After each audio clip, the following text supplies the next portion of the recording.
Welcome to the Jill on Money Show. It's Wednesday, August 23rd, and we are here answering your financial questions. If you have something going on in your life, it could be a big thing, it could be a small thing, doesn't really matter. Get in touch with us. Just go to our website, jillonmoney.com, click the Contact Us button, and do let us know if you would be willing to come on the air. Hey, while you are there, don't forget you can buy my book, The Great Money Reset. You can subscribe to Jill on Money Live. This is a subscription service, $35. You get access to quarterly live webinars, lots of cool, fun bonus content. Next up, our next webinar is on Wednesday, September 13th, 7 p.m. Eastern Time. Yes, we are talking about football and money. I love the intersection, really professional sports and money. Nate Burleson will be our special guest. He's the co-anchor of CBS Mornings. He's the studio analyst for CBS, the NFL Today Show. Anyway, check that out. The next webinar, Nate Burleson. If you would like to join us, you have to be a member, Jill on Money Live. Today, we are going to get to one of you. Who is it? It is Andrew from Nashville. Hello, Andrew. How are you? Doing great, Jill. It's another beautiful day. Oh, beautiful. All right. Well, tell me what's going on. How can we help you? Recently, I found myself in a separation from my wife. And then shortly after that, I lost a key family member. So unfortunately, finances are kind of all over the map. But I found myself in a peculiar situation where I managed to retain my house out of my marriage, my dissolved marriage, but at the same time, I stand a chance to inherit my deceased loved one's house, which is just down the road. And I'm trying to decide whether I keep it and either A, turn it into a rental, or B, move into it and move out of my house, which I'm not fully in love with. And just kind of confused on this. Okay. So, first of all, Andrew, how old are you? I'm 39, ma'am. I like the ma'am, but you can drop it. Truly, it's all right. So now what I need to know is, do you have kids? I have one kid that's my own and one stepboy. All right. And do you have financial obligation to the stepchild? No, ma'am. Okay. I mean, I'm sure you're a great father to both of them. I'm talking about the financial stuff. So don't judge me, gang.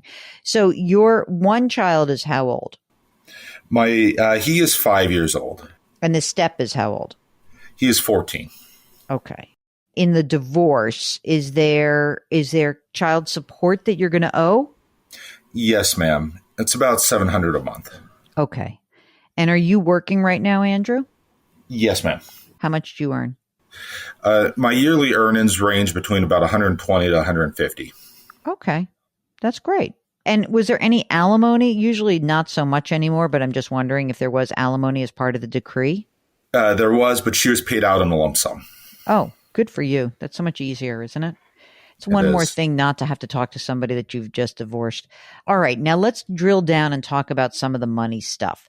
So now that you're post-divorce, tell us where you land financially. For example, you're making 120 to 150 grand a year. Are you making retirement contributions? And how much have you accumulated, if so? At this current time, and I am only making a contribution to a Roth IRA of about $240 a month. Okay. About 3 months out of the decree. So I'm waiting to see what my finances are going to shake out to be. Yeah. A lot of my pay is based on sales commissions. So I'm still kind of waiting for that first commission to come through after the decree to see what it's going to look like. Okay. And so do you have a retirement account with like the company, or are you an independent contractor? I'm with the company. I do have 3 different accounts. After the decree with my 401k, I'll have about $54K in that. And then I have 2 others. I have a Roth with an IRA. And then I have another standard conventional Roth with about 39. Wait, 3,900 or 39,000? 1,000.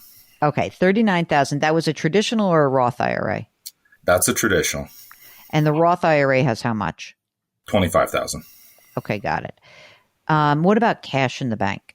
Right now I'm sitting on about 45,000 cash. Okay, that's good. All right. Any other assets? We're going to get to the houses. I know that's your main question, but any other assets? Do you have a brokerage account? Is there a stock somewhere? Anything else that's out there in terms of money that is in your name post divorce? I've got a small bit in company stock that is locked up for 5 years, and then that's about 3,000. And then my brokerage account had to get liquidated in the process. Yeah, I figured. Okay. Now, the house that you ended up with, how much is that house worth? Estimated value is about 460,000. Is there a mortgage that's outstanding? Yes, the first mortgage is 198, and I had to take a second mortgage, which has an outstanding balance of about 62 right now. That was to buy her out? Yes, ma'am. How much is the 62,000? What's the interest rate on that? Unfortunately, that's about an 8.9%. Oh my, that catches my attention. And the 198, how much is that? 2.75. Oh, that was the right one, huh? Okay. And the home that you're inheriting, what's that one about? Like it's in the same neighborhood, right? About 5 miles down the road. Okay. So how much is the inherited house? The value's 365,000.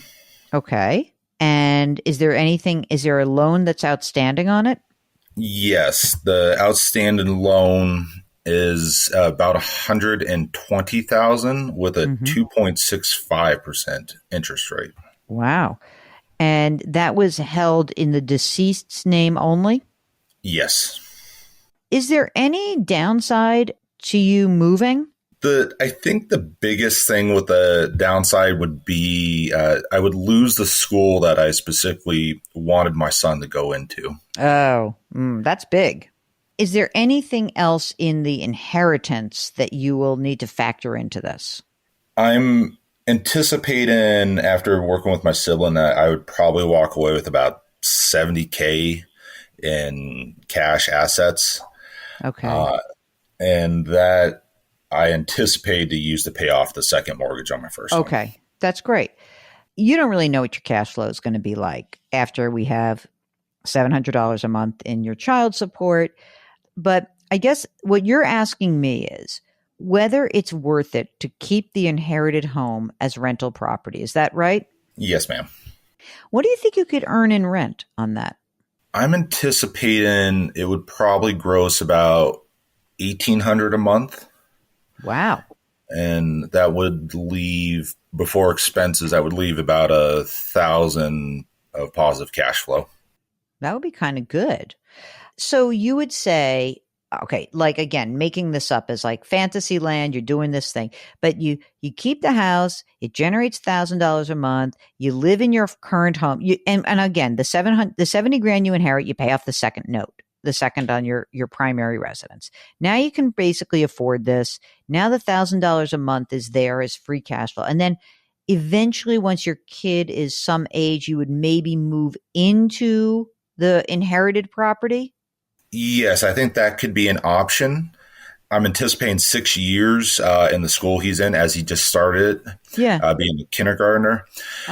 So, yeah, I could see either A, moving into it and just having it fully paid off and selling my primary home, or if things change, maybe move out of state eventually. But that's a long-term plan. I mean, Mark, what do you think about preserving the inherited home as a rental property? It seems like, there's like that low mortgage. I'm sort of excited by that. And there's I don't know. What do you think? Do you think that's a possibility? Oh, I think I'm all for keeping it. I mean, this thing, it kind of just fell into his lap. So we have $1,000 a month that just kind of fell into his lap. I probably would have a different opinion if I didn't know he was going to have cash to pay off that mortgage. But since the cash is going to pay off that high interest rate mortgage, and he's right, he has to stay where he is for the school district because that's huge. Yeah. So I think unlike many other times where I'm like, sell the rental property, I think this is an interesting opportunity. You may end up selling the rental property. You may, I don't know. But I think that this gives you flexibility. Now, with the $1,000 a month, what do we want to do with that? I mean, there's a couple ways to think about it. One is to say, I get $1,000 a month. There's $700 goes to child support, and then maybe $300 does something else. Are you and your ex going to be putting money into I was about to say retirement account, a 529 for the kid? Like, is college on the board for the kid, or is that not a priority for you guys? College is a priority in the decree, and just how things went for us. I'm not working too well in that area with her.